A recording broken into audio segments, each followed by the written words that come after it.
Raviprogramm Kainem ja tervem Eesti, selle raviprogrammi väljatöötamist ja arendamist tegelikult alustati juba 2014. aastal. Tänaseks päevaks siis raviprogrammi raames rakendatakse 2 tervishoiuteenust. On siis alkoholi liigtarvitamise varajane avastamine üldarstiabis ning alkoholi tarvitamise häireravi psühhiaatrilises eriarstiabis. Ravi või perioodil siis, 2016. aasta augustis hakati siis teenust osutama Eesti juhtivates psühhiaatriakliinikutes. Kuni käesoleva aasta aprillini on alkoholi tarvitamise häireraviteenust osutatud kokku siis 2686 patsiendile. Pöördunutes siis 2025 meest ja 661 naist. Teenust osutavad siis Tartu Ülikooli Kliinikum, Põhja-Eesti Regionaalhaigla, Lõuna-Eesti Haigla, Viljandi, Pärnu, Kuressaare, Narva haigla, nüüd ka siis Viru haigla Tapa tervisekeskus ja AJK kliinik Tartus.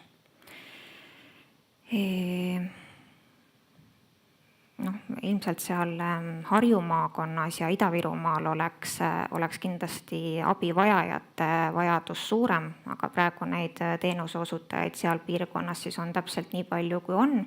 Loodetavasti tuleb juurde, et Tervise Arengu Instituudil käivad läbirääkimised, et ehk tuleb neid ambulatoorse teenuse pakkujaid veel nüüd edaspidi tulevikus juurde.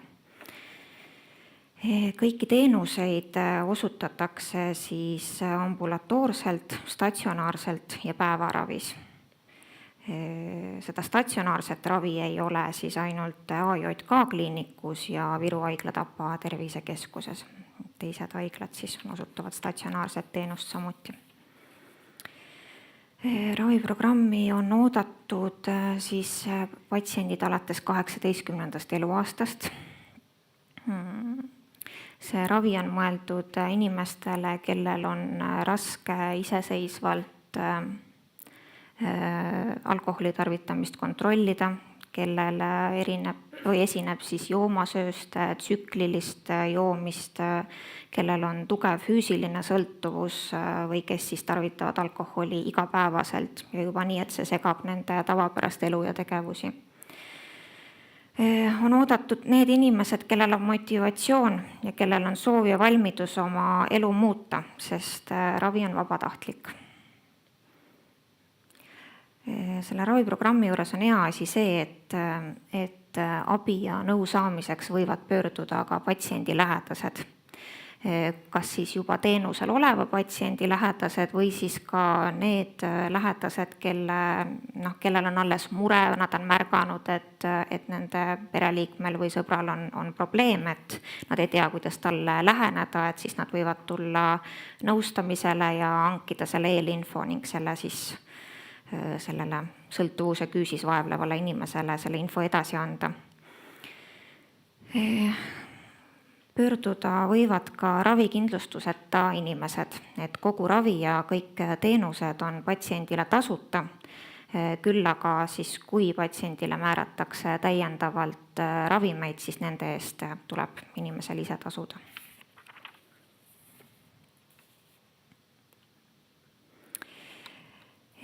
Räägin ka siis selle teenuse osutamise peamistest põhimõtetest. Patsiendi raviprotsess on koordineeritud ja eesmärgistatud meeskonnatöö.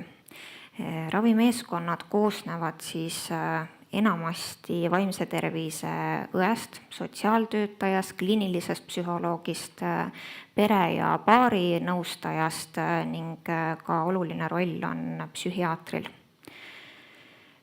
Enamasti toimub ravi ambulatoorselt. See on siis sellepärast, et inimene saaks jätkata igapäevatoimetusi ja tööl käimist, kuid teatud juhtudel on vajalik ka statsionaarne ravi.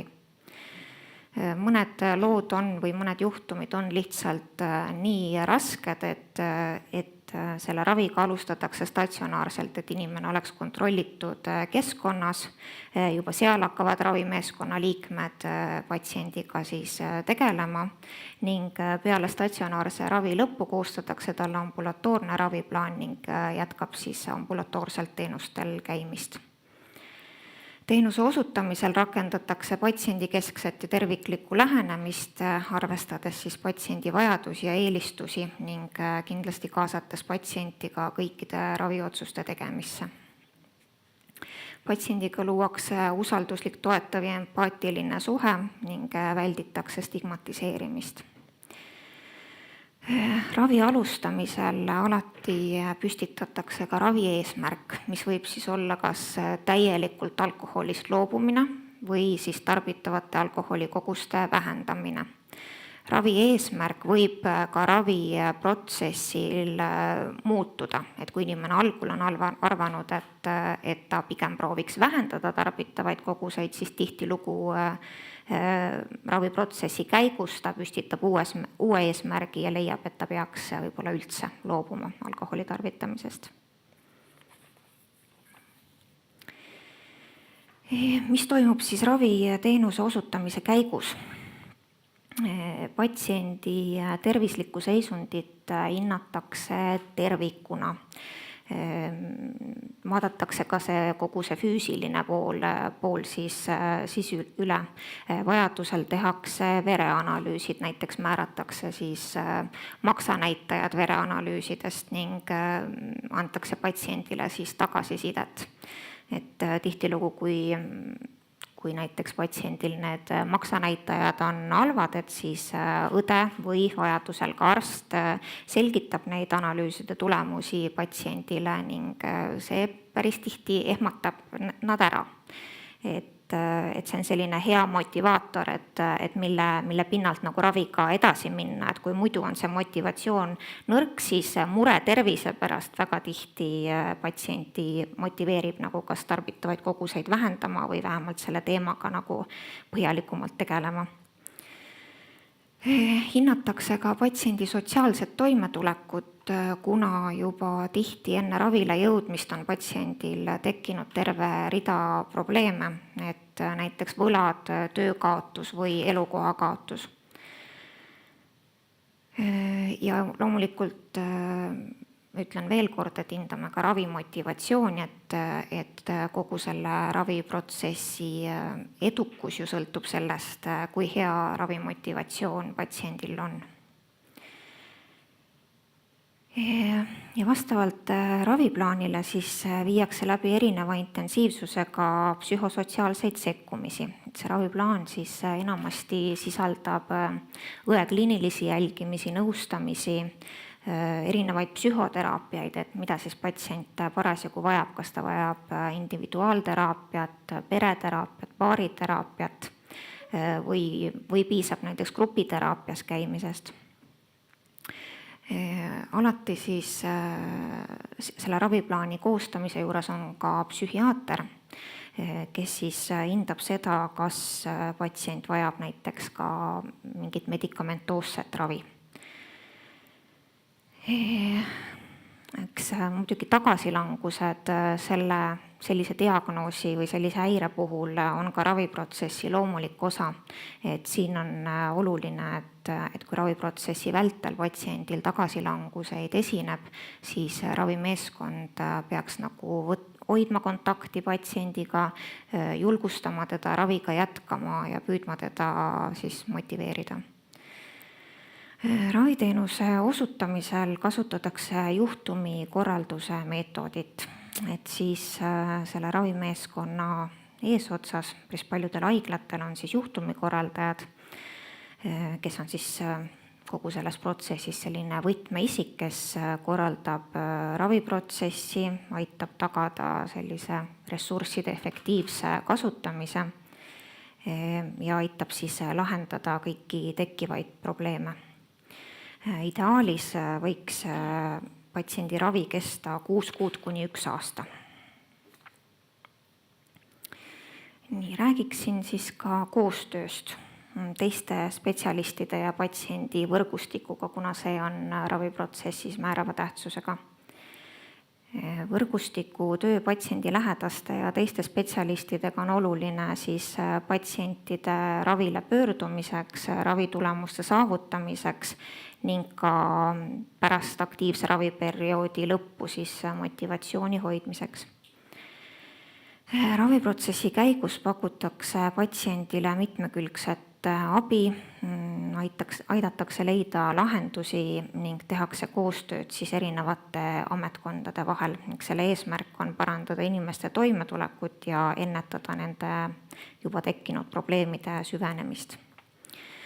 Mida varem probleemiga tegeleda, seda tagasihoidlikumaks jääb kahju, mida alkohol jõuab teha, sest varajases staadiumis avastatud alkoholi liigtarvitamine on kergemini ravitav. Milline on siis raviprotsessis pereliikme, lähedase ja tööandja roll, siis nende roll, kes sellele patsiendile kõige lähemal on? Kindlasti märgata probleemi, julgustada patsienti ravile pöörduma, probleemiga tegelema, leida kontaktid vajalike spetsialistidega ja kindlasti osaleda ka raviprotsessis, olles siis informeeritud, kuid mitte võttes abivajaja eest vastutust. Et ei anna head tulemust see, hea küll, et kui inimene näiteks kõigepealt esimest korda tuleb haiglasse oma sellest probleemist rääkima ravimeeskonnaga, ei tee paha, kui seal see toetav sõber või pereliige kõrval on, aga et see pereliige ei võtaks edaspidi vastutus selle eest, et see inimene sinna teenusele kohale jõuab, ehk siis, et ei tiri teda kättpidi sinna ukse taha ja ei lükka teda kabineti uksest sisse ja et selles mõttes, et see motivatsioon ja tahe seal teenusel käia peab ikka inimese enda seest tulema. Perearsti ja pereõe roll on kindlasti probleemi varajane märkamine ja patsiendiga sellest rääkimine ning ka vajadusel motiveerimine ravile pöördumiseks. Kui nüüd haiglas selline aktiivne raviperiood lõpeb, siis näiteks peale 6 kuud või peale aastat, siis võiks patsient tegelikult ideaalis jääda perearsti jälgimisele. Perearst saab jätkata juba psühhiaatri poolt määratud raviskeemi. Küsimuste korral on võimalik kasutada e-konsultatsiooni teenust ning loomulikult vajadusel saab suunata patsiendiga siis uuesti ravimeeskonna juurde, et tegelikult hea oleks, kui perearstil, kui ta on selle juhtumiga kursis, see kontakt oleks olemas, et küsimuste korral siis uuesti haigla personali poole pöörduda. Sellist lihtsamat võõrutusseisundi ravi võib perearst ka perearstikeskuses ise läbi viia, ilma et ta siis patsienti sinna keskusesse suunaks. Kohaliku omavalitsuse ja sotsiaaltöötaja rollist samuti märgata abivajajat, omada siis teavet erinevate abivõimaluste kohta, mis iganes siis, kas suunata patsient haiglasse, anda infot A-rühma kohta, suunata ta võlanõustaja juurde, sellisel juhul ka siis vajadusel aidata patsiendi dokumentide vormistamisel. Muidugi ka juhendada, konsulteerida ravimeeskonnaga või perearstiga siis parimate võimalike lahenduste leidmiseks. Lastekaitsepolitsei ja kriminaalhooldaja Töötukassa spetsialisti rollist täpselt samamoodi nagu eelnevate puhulgi, et märgata abivajajat, hinnata seda abivajadust. Nad peaks omama teavet, kuhu on võimalik siis patsient edasi suunata ning aidata ka kliendil mõista sõltuvuse olemust ja motiveerida teda ravile pöörduma oma elu muutmiseks. Mis selle siis väljakutsed on kogu selle asja juures, et kindlasti, nagu te kõik teate, et kõige suurem probleem on tööjõuressursi puudus. Meil on väga vähe vaimse tervise õdesid ja meil on vähe psühhiaatreid. Nad kõik on väga koormatud. Enda kollektiivist ei oskagi vist nimetada ühtegi psühhiaatrit või õde, kes tegelikult siis reaalselt töötaksid 1,0 koormusega, et nad kõik töötavad tegelikult suurema koormusega. Sellest tulenevalt on ka ravijärjekorrad pikad. Kuigi paljude perearstidega on selliste patsientide puhul päris hea koostöö, siis siiski laiemalt veel endiselt on perearstidel vähene valmidus tegeleda selle kergemate sõltuvushäirete raviga. Probleemiks on ka see, et teised spetsialistid on vähe teadlikud alkoholi tarvitamise häire olemusest ja selle ravist. Siia viimasele slaidile lisasin veel info, et kus siis infot saab selle raviprogrammi ja alkoholisõltuvuse häire kohta. Et põhiline on see Tervise Arengu Instituudi lehekülg, kus on siis ära toodud ka need erinevad lingid teistele lehekülgedele nagu terviseinfo ja alkoinfo.ee. Patsient kindlasti võiks saada infot ka perearstilt. Raviprogrammi Kainem ja tervem Eesti kohta info on olemas ka siis kõigi teenust osutavate ravikeskuste interneti kodulehekülgedel. Et saada nüüd sellist veel täpsemat ja spetsiifilisemat infot selle raviprogrammi kohta, siis on võimalik juba helistada kontaktisikutele haiglates, et need on seal koduleheküljel need nimed ja kontaktid kenasti ära toodud ja info on siis ka koostööpartneritel.